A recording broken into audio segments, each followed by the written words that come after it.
কলা ভালো কিন্তু নিলেন আপনার স্যার তো আমি আর কম বুঝি আর আপনার স্যার আমারও বয়স কম না সেটা বিষয় না সেটাও বিষয় না।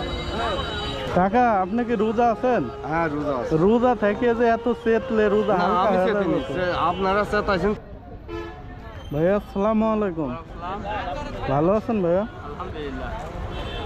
কলা কি আপনার গাছের নাকি ভাই? না ভাই কিনা গেল। ও মানে আপনি কিনা নিয়ে এসে আপনি বিক্রি করেন? জি জি। ও রোজা রমজানের দিন এইসব কলা মানুষ খাচ্ছে? খাচ্ছে ভাই অল্প একটু। ও মানে এগুলা মোটামুটি ভালোই বেচা কিনা হচ্ছে না? মাশাআল্লাহ। আল্লাহর রহমতে ভালোই হচ্ছে। ও ভাই আমি আসলে আপনার কাছে আসলাম একটু বিপদে পড়া, বুঝছেন? আমি রোজা আছি তো ভাই, আমি ইফতার করব কিন্তু আমার কাছে টাকা নাই, আমারে কিছু কয়টা কলা দিবেন? ভাই আমিও তো রোজা আছি, যেহেতু আপনি রোজা আছেন সেহেতু এই একটা কলা দিয়ে আপনি রোজা ইফতার করেন। মানে একটা কলা দিচ্ছেন? জি। কোনো দাবি টাবি নাই তো? না দাবি নাই। না যদি দাবি টাবি রাখেন তাহলে নিব না। না না ভাই দাবি না, আপনাকে আমি নিঃসন্দেহে আমি দিলাম, আপনি ইফতার করেন। ও এখানে তো অনেক দেখা যাচ্ছে অসহায় মানুষ ঘোরাফেরা করে। ফকির ফাঁকরা অনেকজন আসছে, দিচ্ছি ওদের। আপনি কি সব সময় মানুষকে এইভাবে হেল্প করেন? জি জি। যাক মাশাআল্লাহ। তো ভাই এই যে এই কলাগুলো আপনি কোথায় থেকে কিনে নিয়ে আসছেন? আমি নাটোর ধলবড়ি থেকে।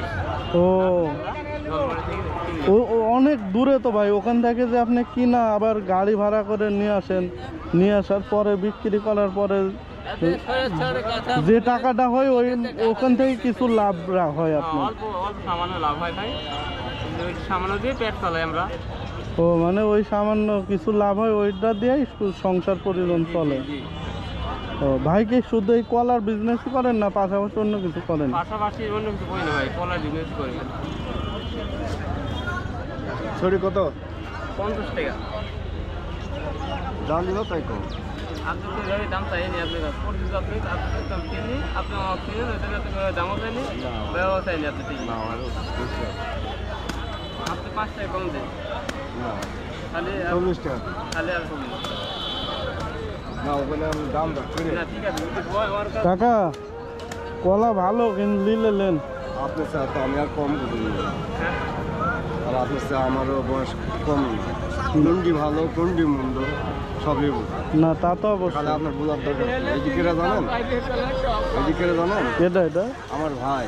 ও না কাকা ওই যে আপনি কইলেন না যে আমার থেকে আপনি কম বুঝেন না, হ্যাঁ। আপনি আমার থেকে বয়সে বেশি হ্যাঁ। হইতে পারেন, হ্যাঁ আপনি কোনটি কোন কলা এইটাও জানছি আপনি সবই যে বেশি বুঝবেন তার তো না। কোনো মানে নাই না আছে? তা মানে নাই, লেখাপড়া আমি একটু কম বুঝি, আপনি আমার সাথে বেশি বুঝি। ওই তো তাহলে এটা কখনো ওই তো। কাউরে বলবেন না যে না। আপনি সবকিছু আর বেশি না আপনি তো বুঝেন। এখানে বোঝার আপনার প্রয়োজনই নাই, কারণ ওই বুঝেছে কি জানছেন, দেখেছেন শুনেছেন হ্যাঁ। যে আপনি চিনি আমি জানি সেটা বিষয় না, সেটাও বিষয় না। ওই যে আমার ভাই ওই আগে বলেছে যে আপনি আমার শুনেন আপনি আমার শুনেন।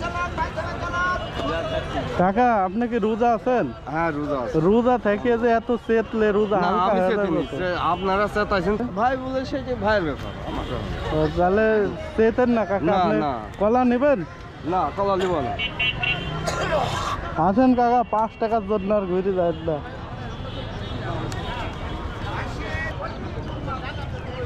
আচ্ছা ভাই এই যে আপনি যে আমার একটা কলা দিয়ে দিলেন এতে আপনার লস হয়ে যাবে না ভাই? আর লস তো হয় হবে, কিন্তু আল্লাহ দেওয়া যত সব দিবি, এটি কি পাপড়ের কথা আপনি এর মাধ্যমে আমি এর মধ্যে দিয়ে দিতে পারি আল্লাহ, যে ওই যে টাকা আপনি দিলাম একটা কলা ওটি লাভ এটার মধ্যে দিয়ে দিতে পারে। কয় টাকা হবে এই একটা কলা দিদি? 4 টাকা 5 টাকা লাভ কয় টাকা হবে? হ্যাঁ, ঠিক আছে না? কথা তো ঠিক, কিন্তু ভাই তো মন থেকেই দিচ্ছেন নাকি? জি ভাই জি। না এখন মনে করেন যদি আবার দিলেন হয়তো আমার কথা শুই না যে পরে আবার মনে মনে যে আবার মনে করেন যে কইলেন যে না। না না ভাই আপনি তাহলে তো দিতে হবে না, তাহলে আপনি ওদের টাকা দেন তারপরে আমি করা দেবো, তাই বলতাম না? হ্যাঁ হ্যাঁ হ্যাঁ আর আপনি যে আমার এমনি কলা দিয়ে দিলেন বা অন্য মানুষকে যে আপনি সবসময় সাহায্য করেন হেল্প করেন এই জন্য এটা আপনাদের দিলাম ভাই। মন থেকে তো দিলেন তো ভাই? হ্যাঁ ভাই অবশ্যই অবশ্যই। ঠিক আছে ভাই। ঠিক আছে ভালো থাকেন ভাই, আর এইভাবেই সবসময় মানুষের পাশে দাঁড়াবেন ভাই। আচ্ছা ভাই, আচ্ছা। ঠিক আছে আল্লাহ হাফেজ, ভালো থাকেন হ্যাঁ।